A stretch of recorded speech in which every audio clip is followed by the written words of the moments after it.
নমস্কার, আরও একটা গুরুত্বপূর্ণ আপডেট নিয়ে চলে এলাম। আপনারা দেখছেন আপনাদের এই প্রিয় বিশ্বস্ত চ্যানেল। আশা অঙ্গনওয়াড়ি কর্মীদের নিয়ে একটা মুখ্যমন্ত্রী অলরেডি বার্তা দিয়েছে। সেই বার্তাটা কি এই প্রতিবেদনে তুলে ধরব। ন্যূনতম বেতন দাবি দেওয়া যে আশাকর্মী কলকাতার রাজপথে তীব্র আন্দোলন করছে, এই আশা অঙ্গনওয়াড়ি কর্মীরা যে আন্দোলন করছে তার বেনিফিট কি পেতে চলেছে? 15,000 টাকা যে তাদের বেতনের দাবি, সেটা কি রাজ্য সরকার মানতে চলেছে? এমনটি কিন্তু রিপোর্ট উঠে আসছে। কারণ মুখ্যমন্ত্রী একটা বার্তা দিয়েছে, সেই বার্তাটা কি আপনাদের সামনে তুলে ধরবো। এই রাজ্যে বাজেট অধিবেশনেই কি আশা অঙ্গনওয়াড়ি কর্মীদের ভাগ্য খুলতে চলেছে? মুখ্যমন্ত্রী কি বলেছে সিঙ্গুরের মাটি থেকে আপনাদের সামনে তুলে ধরবো। আশা অঙ্গনওয়াড়ি আইসিডিএস কর্মীদের একটা আপডেট কিন্তু মুখ্যমন্ত্রী অলরেডি দিয়েছে। কি আপডেট অবশ্যই বলবো। খুব গুরুত্বপূর্ণ ভিডিও হতে যাচ্ছে। যারা চ্যানেলে নতুন, চ্যানেলটাকে সাবস্ক্রাইব করে বেল আইকনটা টিপে রাখতে হবে এরকম গুরুত্বপূর্ণ লেটেস্ট ইনফরমেটিভ ভিডিও পাওয়ার জন্য। স্টেপ টু স্টেপ একদম আপডেটগুলো তোমাদের সামনে তুলে ধরছি। খুব গুরুত্বপূর্ণ ভিডিও। যতগুলো গ্রুপ আছে তোমাদের এই ভিডিওটা শেয়ার করে দেবে, যাতে এই ইনফরমেশনটা পেয়ে সবাই উপকৃত হয়। সিএম কি বার্তা দিয়েছে, কি বলছে? অপেক্ষা করুন, অপেক্ষার ফল মেলে। আশাকর্মীদের বার্তা মুখ্যমন্ত্রীর, অর্থাৎ অপেক্ষা করতে বলছে। অপেক্ষা করলে কিন্তু ফল মেলে। এর মানে কি? ভাতা কিন্তু, অর্থাৎ আশাকর্মীদের আইসিডিএস নিয়েও বলেছে ভাতা বাড়তে চলেছে। কিন্তু 28 তারিখে সিঙ্গুরের মাটি থেকেই বলে দিয়েছে অপেক্ষা করতে বলছে। তার মানে কি কিছু একটা হতে চলেছে বাজেটে। কি বলছে সিএম মমতা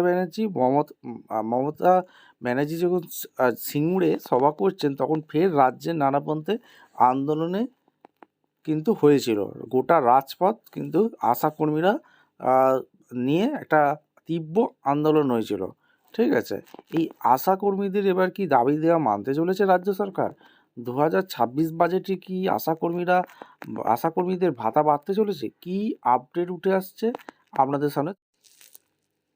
এই দিন বকেয়া বেতন থেকে ভাতা বৃদ্ধি সহ একগুচ্ছ দাবিতে অনড় আন্দোলনের আশাকর্মীরা গত কয়েক মাস দফায় দফায় উত্তাল হয়ে উঠেছে। কলকাতা আন্দোলন আজকে পড়েছে স্বাস্থ্য ভবনের সামনে, তবে এখনও বের হয়নি কোনো রফাসূত্র। অন্যদিকে লাগাতার আন্দোলনে দেখা গিয়েছে অঙ্গনওয়াড়ি কর্মীদেরও।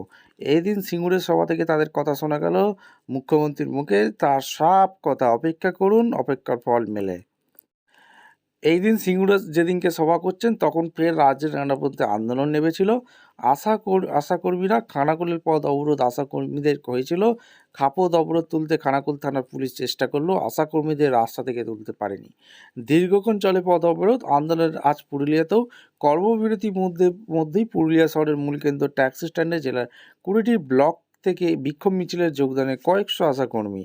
ন্যূনতম মাসিক বেতন 15,000 টাকা, ভাতা, উৎসব ভাতা সহ সমস্ত বকেয়া বেতন, কর্মরত অবস্থায় মৃত আশাকর্মীদের পরিবারকে 5 লক্ষ টাকা প্রদান সহ 8 দফা এআইটিসিএসইউ পুরুলিয়া জেলার কমিটির ডাকে এদিন মিছিলের আয়োজন করা হয়। কিন্তু মুখ্যমন্ত্রী এখনও বলছেন অপেক্ষা করার কথাই।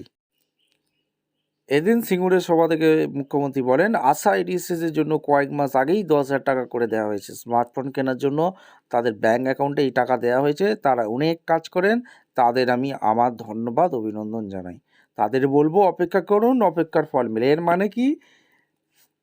যে মুখ্যমন্ত্রী আশা কর্মীদের নাম নিয়েছে, আশা আইসিডিএস নাম নিয়েছে, মানে কিছু একটা করতে চলেছে। অপেক্ষা করতে বলেছে মানে বাজেটের মধ্যে বা বাজেটের পরে এক সপ্তাহের মধ্যে কিছু 15,000 টাকা না হলেও কিছু ভাতা বাড়াতে পারে, এমনটি আপডেট উঠে আসছে। আপনারা কি মনে করেন যে আশাকর্মীদের ভাতা বাড়ানো উচিত? আপনারা অবশ্যই কি ভাতা বাড়বে কি না আপনারা কমেন্ট সেকশনে মতামত জানাতে ব্যক্ত করবেন। ভিডিওটা ইনফরমেটিভ মনে হলে আমাদের চ্যানেলে ফার্স্ট টাইম থাকলে চ্যানেলটাকে সাবস্ক্রাইব করে বেল আইকনটা টিপে রাখতে হবে লেটেস্ট নিউ নোটিফিকেশন পাওয়ার জন্য। দেখা হচ্ছে কোনো পরবর্তী ভিডিও নিয়ে। অসংখ্য ধন্যবাদ।